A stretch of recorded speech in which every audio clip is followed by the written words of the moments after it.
ओम नमः शिवाय। हर हर महादेव। भक्तों, कैसे हैं आप सब? आप सभी का आपके अपने YouTube चैनल ईश्वर कृपा में बहुत बहुत स्वागत है। भगवान भोलेनाथ की कृपा आप और आपके परिवार पर सदा सर्वदा बनी रहे। भक्तों, भोलेनाथ को प्रसन्न करने के लिए प्रदोष व्रत सबसे अधिक फलदायी माना गया है। वार के अनुसार प्रदोष व्रत का अलग अलग महत्व है। इस साल 2023 में दिसंबर का पहला प्रदोष व्रत रविवार के दिन पड़ रहा है, जो लंबी आयु की प्राप्ति के लिए बेहद ही शुभ फलदायी माना जाता है। रवि प्रदोष व्रत में शिवलिंग का अभिषेक करने वालों को आरोग्य का वरदान मिलता है। इस साल दिसंबर में 2 रवि प्रदोष व्रत का संयोग बन रहा है। आइए जानते हैं दिसंबर और मार्गशीर्ष माह के रवि प्रदोष व्रत की तिथि, मुहूर्त और महत्व के बारे में। भक्तों, शास्त्रों में प्रदोष व्रत का विशेष महत्व है। हर महीने में 2 प्रदोष व्रत रखे जाते हैं, एक कृष्ण पक्ष की त्रयोदशी तिथि को और दूसरा शुक्ल पक्ष की त्रयोदशी तिथि को। वहीं आपको बता दें कि इस दिन महादेव की विशेष उपासना की जाती है।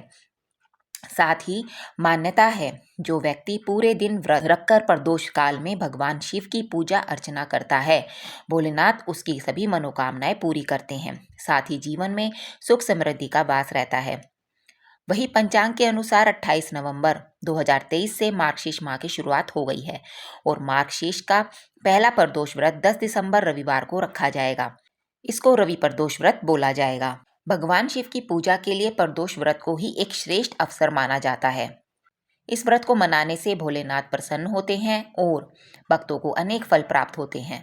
इस दिन भगवान शिव की पूजा करने से साधक की सारी मनोकामनाएं पूरी होती हैं। मार्गशीर्ष माह का महीना शास्त्रों में बहुत उत्तम माना गया है। प्रदोष व्रत के दिन भगवान शिव और माता पार्वती की पूजा करने से साधक की सभी मनोकामनाएं पूर्ण होती हैं। इसके साथ ही साधक को मनवांछित फल की प्राप्ति होती है। इस व्रत का नाम दिन के हिसाब से पड़ता है। यदि यह व्रत सोम को पड़ता है तो इसका नाम सोम प्रदोष व्रत कहलाता है। दिसंबर माह का पहला रवि प्रदोष व्रत 10 दिसंबर 2023 रविवार के दिन रखा जा ही रहा है। इस व्रत में शिवजी की पूजा प्रदोष काल में करनी चाहिए। पंचांग के अनुसार मार्गशीर्ष माह के कृष्ण पक्ष की त्रयोदशी तिथि 10 दिसंबर 2023 सुबह 7:13 पर शुरू होगी और अगले दिन 11 दिसंबर 2023 को सुबह 7:10 पर इसका समापन होगा। अब आते हैं रवि प्रदोष व्रत पूजा मुहूर्त पर। पूजा मुहूर्त रहेगा शाम 5:24 से रात 8:08 तक। दिसंबर माह का दूसरा और इस साल का आखिरी रवि प्रदोष व्रत 24 दिसंबर 2023 रविवार के दिन रखा जाएगा।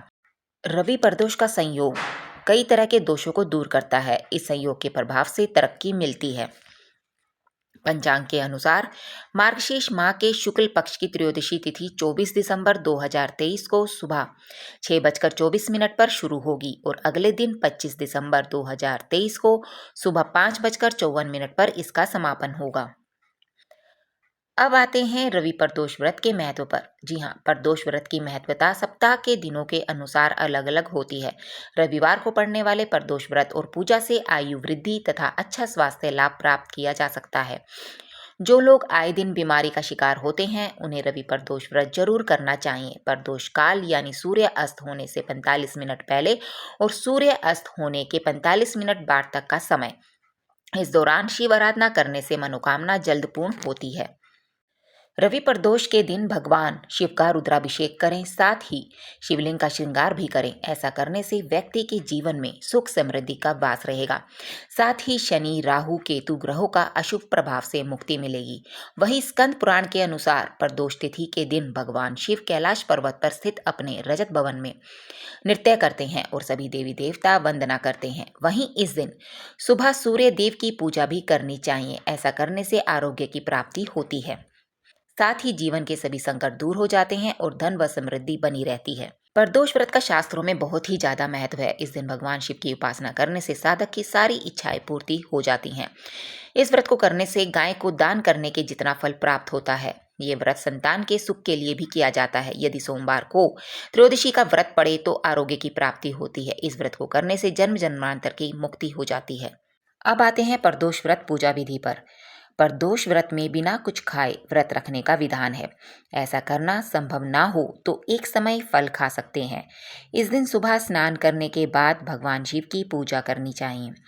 भगवान शिव, पार्वती और नंदी को पंचामृत व गंगा जल से स्नान कराकर बिल्वपत्र, गंध, चावल, फूल, धूप, दीप, नैवेद्य, भोग, फल, पान, सुपारी, लौंग और इलायची चढ़ाएं। शाम के समय फिर से स्नान करके इसी तरह शिव जी की पूजा करें। भगवान शिव को घी और शक्कर मिले जौ के सत्तू का भोग लगाएं। 8 दीपक 8 दिशाओं में जलाएं। इसके बाद शिव जी की आरती करें।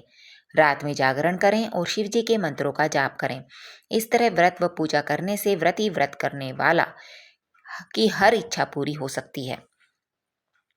प्रदोष को प्रदोष कहने के पीछे कथा जुड़ी हुई है। संक्षेप में यह है कि चंद्र को क्षय रोग था, जिसके चलते उन्हें मृत्यु तुल्य कष्ट हो रहा था। भगवान शिव ने उस दोष का निवारण कर उन्हें त्रयोदशी के दिन पुनः जीवन प्रदान किया, अतः इसलिए इस दिन को प्रदोष कहा जाने लगा। प्रत्येक माह में जिस तरह 2 एकादशी होती हैं, उसी तरह 2 प्रदोष भी होते हैं। त्रयोदशी तेरस को प्रदोष कहते हैं। प्रदोष काल में उपवास में सिर्फ हरे मूंग का सेवन करना चाहिए, क्योंकि हरा मूंग पृथ्वी तत्व है। अब आते हैं रवि प्रदोष व्रत के उपायों पर।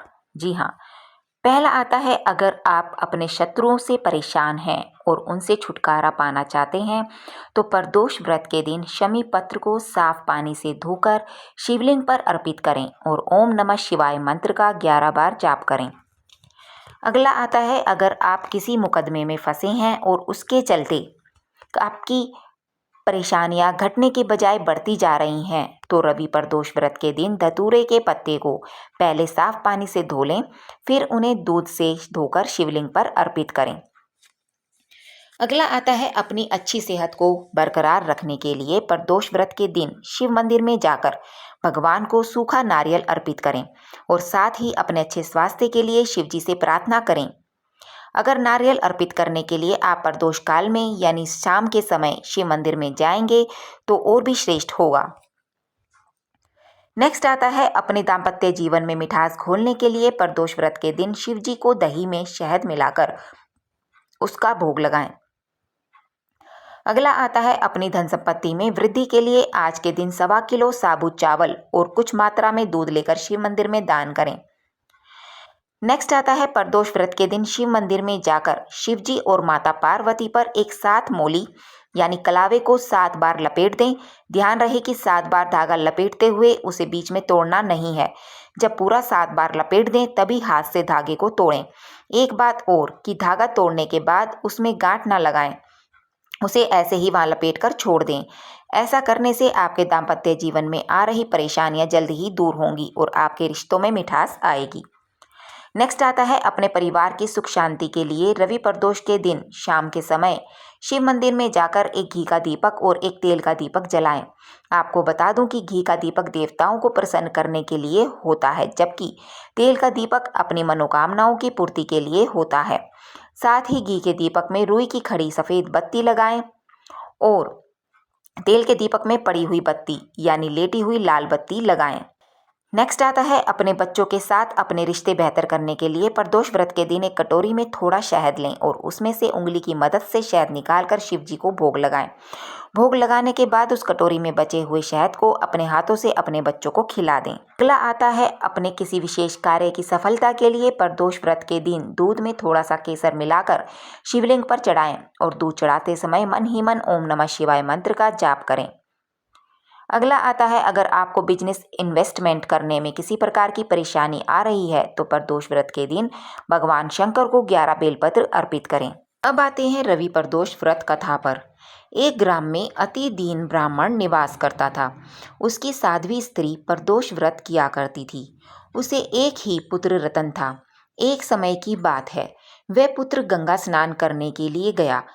दुर्भाग्यवश मार्ग में चोरों ने उसे घेर लिया और वह कहने लगे कि हम तुम्हें मारेंगे नहीं, तुम अपने पिता के गुप्त धन के बारे में हमें बतला दो। बालक दीन भाव से कहने लगा कि बंधुओं, हम अत्यंत दुखी दीन हैं, हमारे पास धन कहाँ है। तब चोरों ने कहा कि तेरी इस पोटली में क्या बंधा है। बालक ने निसंकोच कहा कि मेरी माँ ने मेरे लिए रोटियां दी हैं। यह सुनकर चोरों ने अपने साथियों से कहा कि साथियों, यह बहुत ही दीन दुखी मनुष्य है, अतः हम किसी और को लूटेंगे। इतना कहकर चोरों ने उस बालक को जाने दिया। बालक वहां से चलते हुए एक नगर में पहुंचा। नगर के पास एक बरगद का पेड़ था। वह बालक उसी बरगद के वृक्ष की छाया में सो गया। उसी समय उस नगर के सिपाही चोरों को खोजते हुए उस बरगद के वृक्ष के पास पहुंचे और बालक को चोर समझकर बंदी बना राजा के पास ले गए। राजा ने उसे कारावास में बंद करने का आदेश दिया। ब्राह्मणी का लड़का जब घर नहीं लौटा तब उसे अपने पुत्र की बड़ी चिंता हुई। अगले दिन प्रदोष व्रत था। ब्राह्मणी ने प्रदोष व्रत किया और भगवान शंकर से मन ही मन अपने पुत्र की कुशलता की प्रार्थना करने लगी। भगवान शंकर ने उस ब्राह्मणी की प्रार्थना स्वीकार कर ली। उसी रात भगवान शंकर ने उस राजा को स्वप्न में आदेश दिया कि वह बालक चोर नहीं है, उसे प्रातःकाल छोड़ दे, अन्यथा तुम्हारा सारा राज्य वैभव नष्ट हो जाएगा। प्रातःकाल राजा ने शिवजी की आज्ञा अनुसार उस बालक को कारावास से मुक्त कर दिया। बालक ने अपनी सारी कहानी राजा को सुनाई। सारा वृत्तांत सुनकर राजा ने अपने सिपाहियों को उस बालक के घर भेजा और उसके माता पिता को राज दरबार में बुलाया। उसके माता पिता बहुत ही भयभीत थे। राजा ने उन्हें भयभीत देखकर कहा कि आप भयभीत ना हों, आपका बालक निर्दोष है। राजा ने ब्राह्मण को 5 गांव दान में दे दिए, जिससे कि वह सुखपूर्वक अपना जीवन व्यतीत कर सके। इस तरह ब्राह्मण आनंद से रहने लगा। शिवजी की दया से उसकी दरिद्रता दूर हो गई। अतः जो भी मनुष्य रवि प्रदोष व्रत को करता है वह सुखपूर्वक और निरोगी होकर अपना पूर्ण जीवन व्यतीत करता है। तो भक्तों, उम्मीद करते हैं आपको हमारे द्वारा दी गई जानकारी हेल्पफुल लगी होगी। यदि आपको हमारी वीडियो अच्छी लगती है तो आप हमारे YouTube चैनल ईश्वर कृपा को सब्सक्राइब, लाइक और शेयर करना ना भूलिएगा, ताकि ऐसी ही ज्ञानवर्धक वीडियो हम आपके लिए आगे भी लाते रहें और आपको उचित समय पर मिलती रहे। बहुत बहुत धन्यवाद। और हाँ, बेल आइकन दबाना मत भूलिएगा। हर हर महादेव।